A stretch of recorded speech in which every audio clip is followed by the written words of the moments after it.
Donc dans la vidéo précédente, on avait étudié le coût marginal et on s'est intéressé aussi à la question de savoir finalement comment on fait pour représenter une fonction d'offre.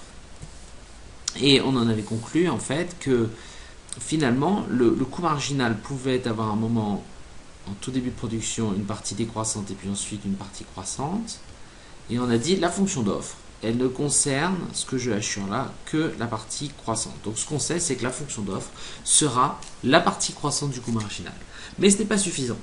Ce n'est pas suffisant pour savoir exactement quelle est la fonction d'offre de l'entreprise et donc la courbe d'offre. Pourquoi? Pour trouver la valeur optimale, on sait que c'est la valeur qui maximise le profit, qui donne le profit maximum. Ça implique que le prix doit être égal au coût marginal, le prix étant la recette marginale. Sauf que le maximum du profit, ça ne garantit pas que vos profits soient positifs. Ça ne garantit pas le fait que la recette totale soit supérieure au coût total. Et pour vous le montrer, je vais vous donner un exemple. On va imaginer, je vous ai fait ici un tableau avec la production, donc on va dire de voitures. Et dans ce tableau, vous pouvez observer donc on a le nombre de voitures. Ici, 1, 2, 3, 4, 5, 6, 7. Je suis allé jusqu'à 7. Et j'ai inventé un certain nombre de chiffres qui me permettront d'illustrer ce que je veux vous dire. Pour le premier produit, le coût marginal est de 3000. Ce qui veut dire que le coût du premier produit, de la première voiture, est de 3000. Le coût de la deuxième voiture est de 2000. Donc le coût marginal, vous voyez ici, il diminue. Le coût de la troisième voiture 1500, le coût continue à diminuer, c'est tout à fait compatible, je refais ici en petit avec le fait qu'en début de production le coût marginal, vous voyez, il diminue. Et puis ensuite, vous voyez qu'à part, donc ici ce serait jusqu'à la voiture numéro 3, donc ça ce sont les quantités, ça ce serait le coût marginal. Et là on voit qu'à la voiture numéro 3, le coût marginal est au minimum, c'est-à-dire 1500, donc là on aurait 1500. C'est tout à fait compatible donc avec l'idée que le coût marginal est décroissant au début. Puis après, vous voyez 2000, 3000, 4000, hop, le coût marginal remonte pour des volumes de production supérieurs. Hein, quand on passe à... Alors là, j'ai mis 50 000, mais je me suis trompé en fait, c'est 5000. On va l'effacer.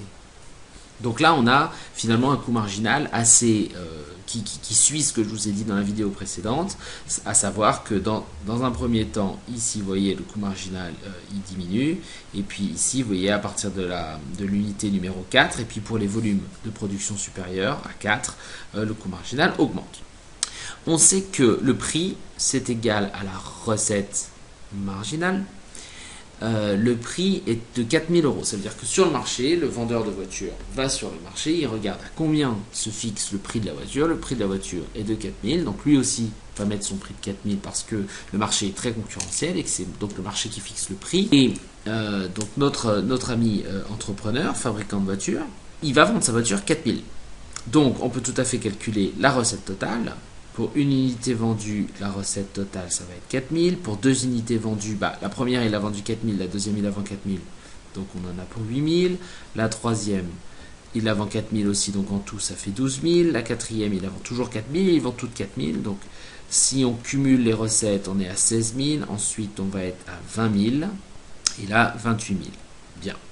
Ce que l'on peut dire aussi, c'est que si l'entrepreneur est rationnel, le nombre de voitures qu'il va fabriquer, qui lui apportera le profit maximum, c'est 6.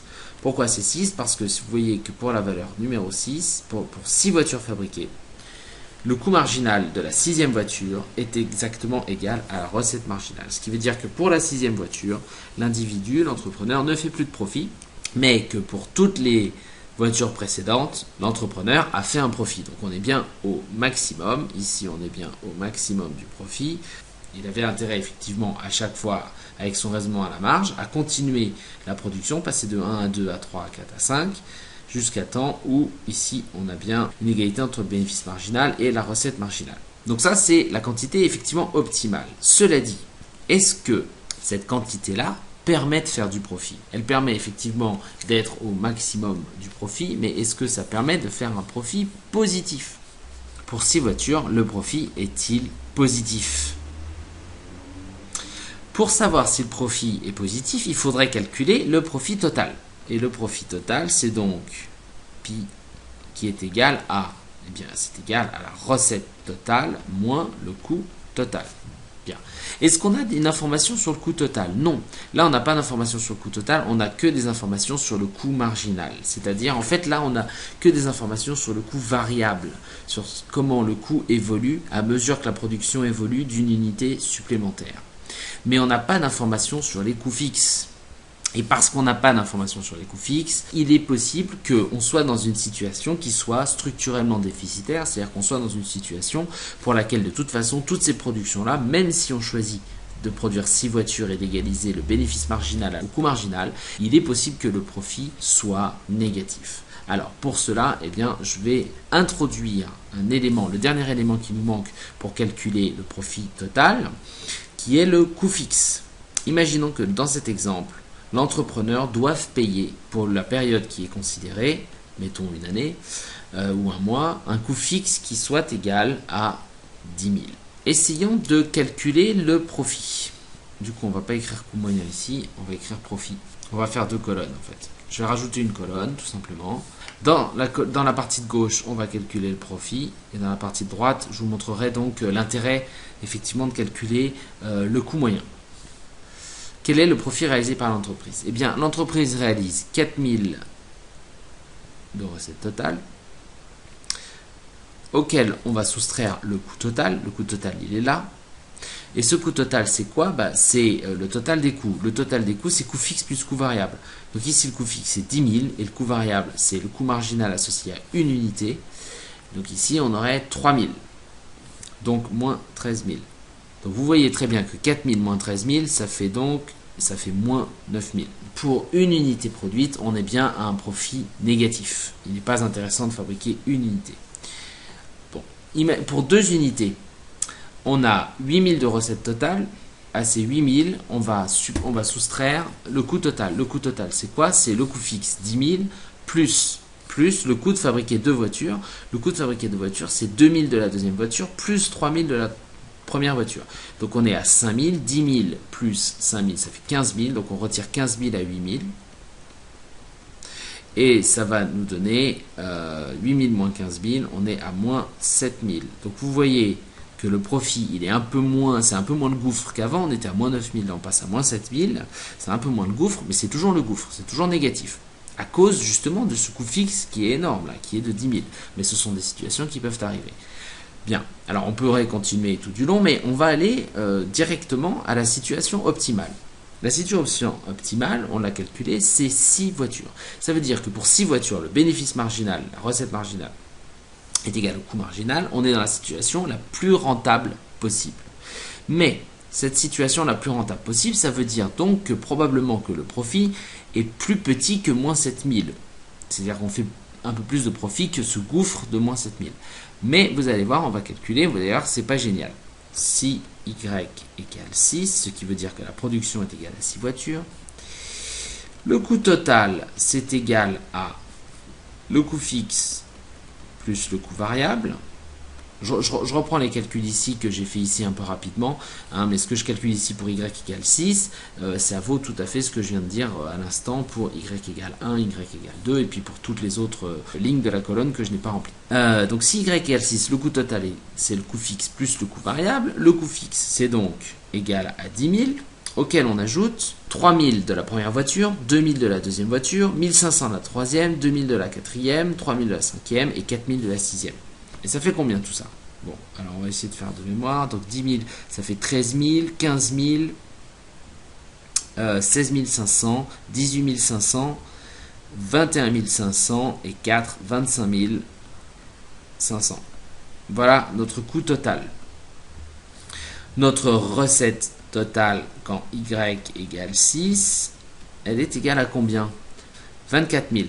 Donc dans la situation la plus rentable, eh bien, le profit est donc égal à 24 000, la recette totale, moins le coût total, 25 500, ce qui est égal à moins 1 500. Le profit est négatif. À cause d'un coût fixe égal à 10 000, eh bien, même si on choisit la quantité optimale qui est à l'équilibre, à l'égalité entre le prix et le coût marginal, on voit que la production est déficitaire. Je n'ai jamais intérêt ici à rentrer dans cette production-là. Cet individu, cet entrepreneur doit mettre la clé sous la porte, selon la théorie économique, puisqu'il ne fait pas de profit. Donc vous voyez que bénéfice marginal ou recette marginale ou prix, je vous rappelle que c'est la même chose dans le cas du producteur, égale coût marginal, nous avait donné le résultat Y égale 6. Ça, c'était le résultat qui maximisait le profit.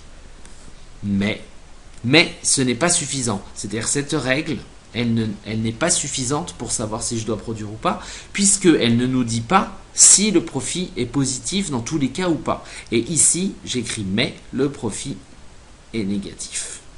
Donc comme le profit est négatif, l'entreprise ne doit pas produire, elle doit produire 0. Elle est éjectée de la concurrence de marché. Tout ça pour vous dire quoi? Tout ça pour vous dire que dans le cas du producteur, il faut, à cause notamment de la présence de coûts fixes, il faut ajouter un autre indicateur à l'analyse du coût marginal, si on revient à la question de départ, analyse des coûts. Et à ce graphique-là, où on avait le coût marginal, il faut ajouter une autre courbe qui va nous permettre de savoir si oui ou non il est intéressant de produire et sous quelles conditions il est intéressant de produire. C'est-à-dire, en fait, il faut ajouter une courbe qui va nous dire quand est-ce que le profit commence à être positif. Et la courbe qui nous permet de connaître les quantités Y qui nous permet de savoir quand est-ce que le profit est positif, eh bien, c'est la courbe de coût moyen. Cette courbe de coût moyen, quelle tête elle a? D'abord, il faudrait définir le coût moyen. Alors, qu'est-ce que le coût moyen? C'est grand M. Le coût moyen, c'est grand M, c'est la moyenne des coûts. C'est-à-dire qu'en fait, c'est le coût total divisé par les volumes de production. Donc, si l'entreprise fabrique 6 voitures, le coût moyen pour 6 voitures, ce n'est pas le coût de la dernière unité, de la 6e unité, ça ce serait le coût marginal pour 6 voitures. C'est le coût total quand on fabrique 6 voitures divisé par 6. Le coût total, c'est égal au coût fixe plus au coût variable de 6 voitures. Et donc le coût moyen, c'est donc égal au coût fixe plus coût variable divisé par les volumes de production. Donc c'est ça le coût moyen. Si vous faites un comparatif avec vos notes, vous avez donc votre note moyenne qui est la moyenne des notes. Si vous avez pris toutes vos notes et vous avez divisé par le nombre de notes, ça vous donnerait, si c'était les coûts, le coût moyen. Et puis le coût marginal, eh bien, ce serait le coût de la dernière unité produite. Ça voudrait dire, si c'était vos notes, ce serait la dernière note que vous avez reçue au dernier contrôle. Donc le coût moyen, ça nous indique ce que coûte en moyenne la production d'une certaine quantité de biens. C'est important parce que ce que ça coûte en moyenne, vous allez le comparer à ce que ça rapporte en moyenne. Et ce que ça rapporte en moyenne, qu'est-ce que c'est donné par quel indicateur? C'est donné par l'indicateur de la recette moyenne. La recette moyenne, R grand M. Le coût moyen, vous allez le comparer à la recette moyenne. La recette moyenne vous indiquant ce qu'encaisse en moyenne l'entreprise pour la vente de ses biens. Donc, si la recette moyenne est inférieure au coût moyen, ça veut dire qu'en moyenne, si on fait une moyenne de tout ce qu'on vend et tout ce qu'on produit, en moyenne, ça me rapporte moins que ce que ça m'a coûté en moyenne. Ça veut dire donc que le profit est négatif. Si la recette moyenne est supérieure au coût moyen, ça veut dire que ce que vous encaissez en moyenne est supérieur à ce que ça vous coûte en moyenne, donc ça veut dire que votre profit total est nécessairement positif. Donc l'analyse du coût moyen, ça va exactement nous servir à savoir si ce qu'on produit en moyenne, eh bien, ça nous permet de faire du profit ou pas. Si ça ne nous permet pas de faire du profit, il est peut-être préférable de quitter l'industrie, ou alors il est peut-être préférable de fabriquer moins ou plus pour commencer à faire du profit. Donc il faut quand même regarder ce que ça coûte en moyenne. La recette moyenne, on l'a dit dans les vidéos précédentes, c'est en fait le prix de vente. Puisqu'on a dit que dans un environnement concurrentiel, le prix ne changeait pas en fonction des volumes. Le premier kebab vaut le même prix que le deuxième kebab, vendu le même prix que le troisième, vendu le même prix que le 15e, vendu le même prix que le 15 millionième du magasin de kebab dans une rue avec plein de kebabs en concurrence. Donc ça voulait dire, on l'a dit dans la vidéo précédente, que la recette marginale du premier kebab, du deuxième kebab, du troisième kebab, c'était la même chose que le prix. Et comme ça ne change pas, c'est la même chose que la recette moyenne. Et ça, c'est dans le cas particulier d'un environnement concurrentiel. Revenons sur notre tableau. Là, on avait calculé les profits. On avait calculé les profits pour une unité produite, 2 unités produites, sachant bien sûr que le coût fixe était de 10 000. Pour la 6e unité, on avait calculé, on avait vu que le profit, vous vous souvenez, c'était moins 1500. Donc le profit, c'était là, moins 1500. Comment on peut vérifier que, effectivement, là, en fait, c'est toujours négatif, toujours négatif, toujours négatif? Comment on peut vérifier ça? Eh bien, on pourrait vérifier ça en essayant de calculer le coût moyen. Ici, on aurait pu rajouter une colonne avec le coût moyen. Le coût moyen associé à une unité produite, eh bien, en fait, c'est le coût total divisé par 1, donc c'est le coût total. Et on a vu que le coût total, c'était 13 000 ici. Le coût moyen pour 2 unités produites, c'est le coût total, moins 15 000, c'est-à-dire 3 000 plus 2 000, ça c'était les coûts marginaux de la première et de la deuxième unité produite, ça faisait 5 000, auquel on ajoutait le coût fixe 10 000, donc ça fait 15 000. Divisé par 2. 2 divisé par 2 parce qu'on a produit 2 unités de voitures. Donc le coût moyen, ce que ça coûte en moyenne, c'est donc 15 000 divisé par 2, 7 500. Donc on peut continuer comme ça, jusqu'à la valeur qui nous intéressait. Et la valeur qui nous intéressait, c'était la valeur optimale pour laquelle le bénéfice marginal était égal au coût marginal. Le coût moyen, pour les quantités optimales, c'est-à-dire pour 6, le coût moyen, c'est donc le coût total divisé par le volume de production. On avait calculé que le coût total, vous vous souvenez, quand on reprend tous nos chiffres là sur 6, coût total, c'était ça, c'était 10 000 plus tout ça, là, 25 500. Donc, le coût moyen, ça va être 25 500 divisé par 6, puisqu'on a fabriqué 6, 4250. Égale 4250. Ça, c'est le coût moyen associé à la production de 6 unités. Quelle est la recette moyenne quand on fabrique 6? La recette moyenne quand on fabrique 6, c'est la même que quand on fabrique 4, quand on fabrique 3 et quand on fabrique 20 000. La recette moyenne, c'est le prix. C'est égal aussi à la recette moyenne. C'est égal aussi à la recette marginale. Ça, c'est à cause du fait que l'environnement est très concurrentiel. Donc la recette moyenne, quand on fabrique 6, c'est 4 000. Donc en moyenne, on encaisse 4 000. Mais en moyenne, ça nous coûte 4 250. Donc forcément, le profit est négatif. Mais si je n'avais pas calculé le coût moyen, eh bien je ne saurais pas que le profit est négatif. Si je m'étais simplement basé sur l'égalité recette marginale, coût marginal, j'aurais pas pu savoir qu'en fait, il n'était pas intéressant de produire dans ce cas-là.